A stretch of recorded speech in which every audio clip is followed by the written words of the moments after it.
Magandang umaga sa inyong lahat. Halina't ako inyong samahan sa pagbibigay reaction video dito sa Nalimatang Ere, isa sa mga nobela ni Rizal. Ito po ay ang buod ng kabanata 1 hanggang 15. Halina't samahan niyo ako. Buod ng kabanata 1 hanggang 15. Isang malaking pagtitipon ang naganap sa bahay ni Kapitan Tiago sa mga huling araw ng Oktubre.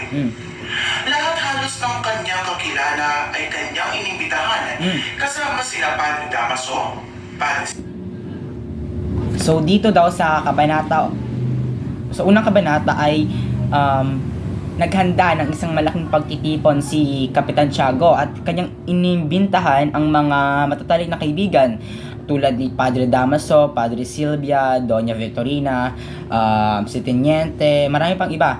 So ibig sabihin ay talagang mayaman itong kapitan na to kasi nakapag-imbita siya ng matataas na opisyal katulad ng isang tenyente dahil siya nga po ay kapitan, so ibig sabihin mayaman po siya. Isa pa rito ay inibintahan niya din si Crisostomo Ibarra sa itinatag niyang pagtitipon. So let's continue. Sibila, Teniente ng Guardia Civil, Doña Victorina at iba pa. Dumating si Kapitan Tiago kasama si Crisostomo Ibarra. Nagulat sina Padre Damaso at Padre Sibila nang makita ang binata. Ipinakilala na So dito ay nagulat si Padre Damaso at saka si Padre Silvia nang kanilang makita ang binata. Yun nga, si Crisostomo Ibarra. So parang nagtaka yung dalawang pare. So let's continue. Kapitan Tiago si Crisostomo Ibarra sa mga panauhin at nagbigay galang din siya sa kanila. Nagbigay galang din sa mga nandoon sa pagtitipon na tinatag ni Kapitan Tiago. Inanyayahan siya ni Kapitan Tinong na maghapunan sa kanila. Ngunit tumanggi si Ibarra dahil pupunta pa siya sa San Diego kinabukasan. Nagtungo sa pagkainan. Doon ay inibitahan siya ng kanyang tinong na maghapunan sa kanila. Pero ang sagot naman po ng binata ay hindi na raw kasi may pupuntahan siya. Panauhin. Galit na sinisikara ni Padre Damaso ang mga upuang nakaharap sa kanya. Si Doña Victorina ay nagalit sa Teniente dahil napata nito ang buntot ng kanyang vestido. Lalo nagalit si Padre Damaso nang mapunta sa kanya ang liig at makunat. Ngayon dito ay nagalit si Padre Damaso nang mapunta sa kanya ang leeg at ang makunat na pakpak ng manok. Bakit naman siya magagalit? Pagkain din naman yon. Kung sa akin mapupunta yon yung pakpak at saka leeg, kakainin ko, pero yung leeg hindi kasi may sipon yun. So let's continue. Kunat na pakpak ng manok. Lalong humanga ang mga bisita nang malaman nila na nalibot ni Ibarra ang buong Europa at nakapagsalita ng iba't ibang wika. Dito ay yung nandoon po sa pagtipon or nandoon sa salo-salo ay humanga sa binata dahil ito nga ay nakapunta na sa buong Europa at nakapagsalita na po ito ng mga tawag nito iba't ibang lengguwahe. Dito ay humanga nga ang mga nandoon sa pagtitipon na yon. Si Padre Damaso at kinotsa si Ibarra. Sa halip na magalit, maayos pa rin ang tugon ni Ibarra sa pari at mag-aalangan na... So dito nga ay kinutya siya ni Padre Damaso dahil nga, ewan ko kung ba't siya kinutya, pero sa halip na magalit itong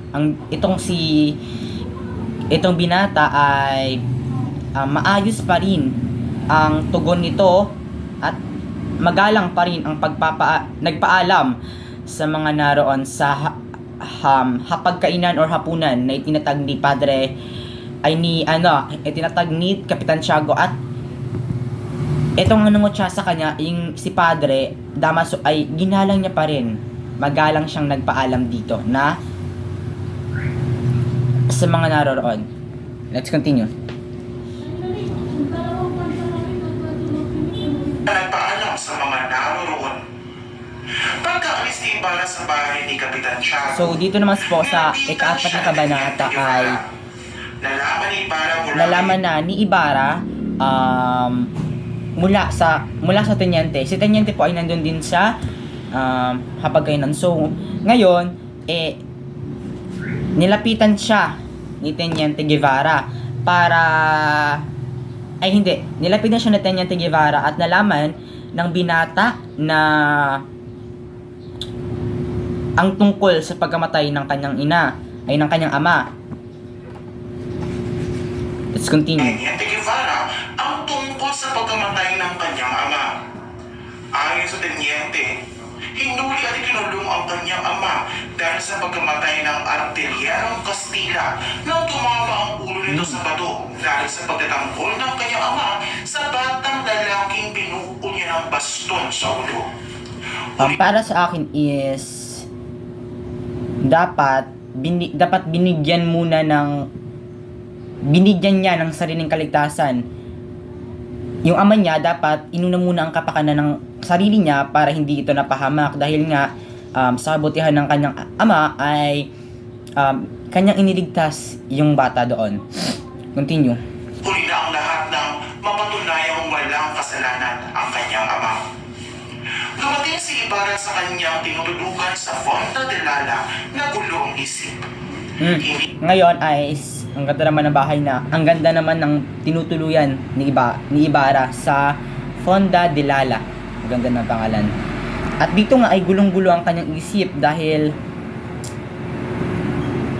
hindi mawala sa kanyang isipan ang nangyari sa kanyang ama. Hindi mawala sa kanyang isipan ang nangyari sa kanyang ama. Hindi niya nakita ang kasiyahan ng mga kababaihan sa kabilang ibayan ng So dito nga ay sobrang lungkot niya at hindi niya nakikita ang kasiyahan sa mga kababaihan sa kabilang ibayo ng ilog na gamitan ng Largabesta. Let's continue. ilog na kung gamitan ng Largabista, kitang-kita niya ang kahanga-hangang kasiyahan na ang pinakatampok ay si Maria Clara. So dito ay nasambit na ang pangalan ni Maria Clara. So para sa akin, itong si Maria Clara is napakaganda talaga. So parang kaakit-akit ang kanyang pagmumukha para sa lahat ng kalalakihan. At ganoon din sa mga kababaihan dahil siya nga ay maganda. Let's continue. Nang dumating si Maria Clara sa bahay ng kanyang ama, ay kitang-kita ang pagkahanga ng lahat sa kagandahan niya. Mayaman din pala si Maria Clara dahil ama niya si Kapitan Tiago. Ang ama niya si Kapitan Tiago dito. Si Kapitan Tiago ay isa sa mga pinakamayaman sa Binondo. Pinakamayaman. Siya ay anak na isang may Sana all mayaman. So mayaman nga si Kapitan Tiago isa siya sa pinakamayaman sa Binondo. Yung anak niya is si Maria Clara. Hindi ko alam kung isa lang ba si Maria Clara na anak ni Kapitan Tiago or meron pa. Pero continue. may tubuhan sa Malabon at dahil ang ama niya ay napakaramot ay hindi siya nito pinag-aral. Naging katulad Dito, ang tanong ko is, bakit pinagkakaitan ng magulang ang kanyang anak na makapag-aral? Ito ang pinaka-importante para sa kabataan. Napakadamot naman ni Kapitan Tiago ang kanyang ama. Tulong siya ng isang paring Dominico at nakapag-asawa kay Pia Alba. 6 na taon na hindi sila nagkaanak at nagpanata si Doña Pia sa ubando sa parokya ni Padre Damaso. Siya ay nalihi at namatay nang ipinanganak si Maria Clara. Naging amain ni Maria Dito Clara. naging amain ni Maria Clara si Padre Damaso. At doon nga, habang ipinapanganak si Maria Clara ng kanyang ina, ay ang kanyang ina ay namatay rin sa pagkakalabas sa kanya. Si Padre Damaso, lumaki siya sa pangangalaga ni Tia Isabel. Kinabukasan, nagpunta si Crisostomo Ibarra sa bahay ni Kapitan Tiago. Hindi malaman ni Maria Clara kung ano ang kanyang gagawin na makita si Crisostomo Ibarra. Nag-usap sila sa azotea at doon nila sinalibo Nag-usap ang agad kanilang sila anak. sa azotea. Hindi nagtagal, nagpaalam si Crisostomo Ibarra dahil pupunta ba siya sa San Diego para dalawin ang libing ng kanyang mga magulang dahil kinabukasan ay araw ng mga patay. Sakay ng kanyang sasakyan, nakikita ni Ibarra na walang pagbabagong nangyari sa kanyang dinadaanan. ganoon pa rin ang kalagayan ng Maynila. Nalulungkot siyang isipin kanyang napuntahan sa Europa ay mabilis ang pag-unlad, samantala ang Dito naman sa Kabanata 8, ay nalungkot siyang isipin na ang mga lugar sa kanyang pinuntahan ay sa Europa ay mabilis na unlad. Samantalang dito sa Pilipinas, sa kanyang pinuntahan, nang siya ay bumalik dito sa Pilipinas ay wala pa rin. Hindi pa rin umuunlad at walang pagbabago hanggang sa ngayon. Sabi niya doon. ang kanyang sariling bayan ay nangarap na uunlad, ngunit bigo pa rin hanggang ngayon. Sa gitna ng maraming sasakyan, nakita niya si Padre Damaso na sakay sa kanyang magarang na Victoria. Nadatna ni Padre Damaso sina Maria Clara at Tia Isabel pasakay sa isang parwahe upang kunin ang mga natirang gamit ni Maria Clara sa Piaterio. Tumuloy siya sa bahay at kinausap si Kapitan Tiago. Samantala, si Padre Sibila matapos makapagmisa ng maaga ay nagtungo sa kumbento ng kanilang korporasyon at kinuwento sa matandang paring may sakit ang tungkol sa pagdating ni Ibarra at ang pagpapakasal nito kay Maria Clara. So dito nga ay nalaman naman ni padre yung matandang padre na may sakit na ikakasal si Maria Clara kay Ibarra. So bakit naman hindi, ang matalino naman si Ibarra at gwapo din, ganoon din si Maria Clara, maganda din at mayaman. So parang same lang sila. Sa kabilang dako, patuloy ang pagsasalita ni Padre Damaso at Kapitan Tiago. Sinabihan niya sa Kapitan Tiago na huwag magpadalos-dalos sa pagdedesisyon, lalong-lalo na kung may kaugnayan kay Maria Clara. Ang bayan ng San Diego ay nasa pagitan ng mga balayan, malapit na malapit sa lawak. Masagana ang ani sa iba't ibang uri ng pananim. So malapit yung bahay ni sa labas ng bansa. yung bayan ng San Diego sa mga palayan. So ibig sabihin is masagana sa palay itong bayang ito ng San Diego. At isang gubat na napapagitan sa mga linang na lupa. Ito ay kinatitirigan pa lamang ng ilang mga dampa. Isang araw, may dumating na isang matandang Kastila na magaling magsalita ng Tagalog. Nagtanong siya kung sino ang nagmay-ari ng lugar na iyon at marami ang umangkin. Sila ay binayaran niya ng mga damit, salapi at mga alahas. Binayaran ng mga damit, salapi at alahas. Nakita isang pastol ang kanyang katawan na nakapiting sa puno ng balete. Nagkaroon ng sabi-sabi na siya ay naingkanto kaya natakot ng mga tao at kanilang itinapos sa ilog at sinunog ang kanyang mga ibinigay. Pagkalipas ng ilang buwan, dumating ang isang mestisong Kastila at nagpakilala na anak siya na napatay. Doon siya namuhay at nakapag-asawa ng taga-Manila. Sila ang mga magulang ni Don Rafael Ibarra na ama ni Crisostong Ibarra. Si Don Rafael pala. Sino-sino ang kapangyarihan sa San Diego? Hindi pwedeng si Don Rafael Ibarra, ang pinakamayaman at mabuting tao sa kapwa. Hindi naman pwedeng si Kapitan Tiago o ang alkalde. Ang mga kapangyarihan ay sina Padre Salvi at ang Alferez. Si Padre Salvi ay humanili kay Padre Damaso sa San Diego.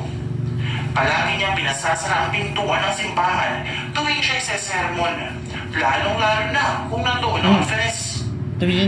Tuwing nagsisermon naman itong pari na ito ay kanyang ipinapasara ang pintuan ng simbahan. So parang wala atang makarinig or parang sila lang at yung kanyang pinapagalitan ang nakasaksi. Upang yung pari ay hindi rin pagkasuklaman ng mga tao doon. Ang tanging kalaban ng kura ang asawa niya si Doña Consolacion. Upang makaganti ang alferez sa kura, ang patulong nito ay pinalilinis niya ng kwartel at pinalalampaso sa kanyang bahay. Pero sa tuwing makikita ang alferez ng kura ay magkakamay sila at mag-uusap na parang tunay na magkaibigan. Magkaibigang puntik sa tunay na buhay. Araw na ng mga patay. Lahat ay abala sa paghahanda para pumunta sa libingan. Maraming tao ang libingan ng San Diego na dumadalaw sa libing ng kanilang mahal sa buhay. Sa di kalayuan, makikita ang dalawang mamang pawisang naguhukay ng libing. Nandidiri ang isa dahil sariwa pa ang kanilang hinuhukay. Ikinuwento sa kanya ng kanyang kasama na sobra pa ang kanyang naranasan noon. Inutusan siya ng kurang malaki na hukayin ang kalilibing pa lamang na bangkay at ilipat sa libingan ng mga inchik. Dahil gabi at umuulan pa, itinapo niya ito sa lawa. Kasama ng matandang katulong, dinalaw ni Ibarra ang libing ng kanyang ama, pero hindi nila nakita. Nagtanong sila sa dalawang tagapaglibing. Ang sinabi na hinukay at ipinalipat sa kanya sa libingan ng mga inchik. Sa halip, itinapo niya sa lawa dahil gabi at umuulan pa noon. Grabe. Nagalit at Hinukay at saka itinapon sa lawa yung bangkay na kanyang hinukay dahil umuulan at gabi pa. niyugyug siya ni Ibarra. Nagpakaawa siya at sinabi na inutusan lamang siya ng kurang malaki. Dito naman ay nagalit at niyugyug ni Ibarra yung lalaki na naghukay doon sa libingan. At ang sabi naman ng lalaki is napag-utusan lamang siya. At galit na rin na lumabas si Crisostomo Ibarra doon sa sementeryo. Galit na lumabas sa sementeryo si Ibarra. Nasalubong niya si Padre Salvi na sa sobrang galit ay diniinan niya ito sa liig at napaluhod ang kurang. So para si Padre Salvi nga yung nag-utos na makain ng libingan doon. Pinitiwan siya Itapon ni sa Ibarra ilog. at tinulungan siya ng matandang utusan na makatayo. Ang lahat ng pangyayari ngayon ay nasaksihan ni Piloso Potasio. Maraan siyang umiling at nagbigang masamang pangitain. Si Tasio ay dating estudyante ng filosofiya. Pinahinto siya ng kanyang ina dahil Tasio. natakot itong makalimutan So para si ni Tasio, ito ang parang Diyos. ito yung kaibigan Magkasunod na ni namatay Ibarra. ang kanyang asawa at ina, kaya tumutok na lamang siya sa pagbabasa ng mga aklat. Mga makahulugan ang kanyang mga sinasabi na hindi na unawaan ng iba, kaya tinawag siya na Piloso Potasio. At ang Para sa akin, yung buod pa lamang ng Nole, buod 1 hanggang 15 ay talaga namang napakalupit na ng mga naranasan doon. Katulad ng dalawang bata, si Crispin at saka si Basilio, ay talaga namang grabe yung pinagdaanan sa kamay ng mga pare. So para sa akin is ito ang magandang nobelang kailangang basahin ng karamihan, lalong-lalo na sa mga kabataan, kasi ito ay masyadong hindi nakilala ng karamihan sa henerasyon ngayon. So dahil ito ay maganda at siyak naman talagang gawa ng pambansang bayani ng ating bansa. So yun lang at maraming salamat. See you sa next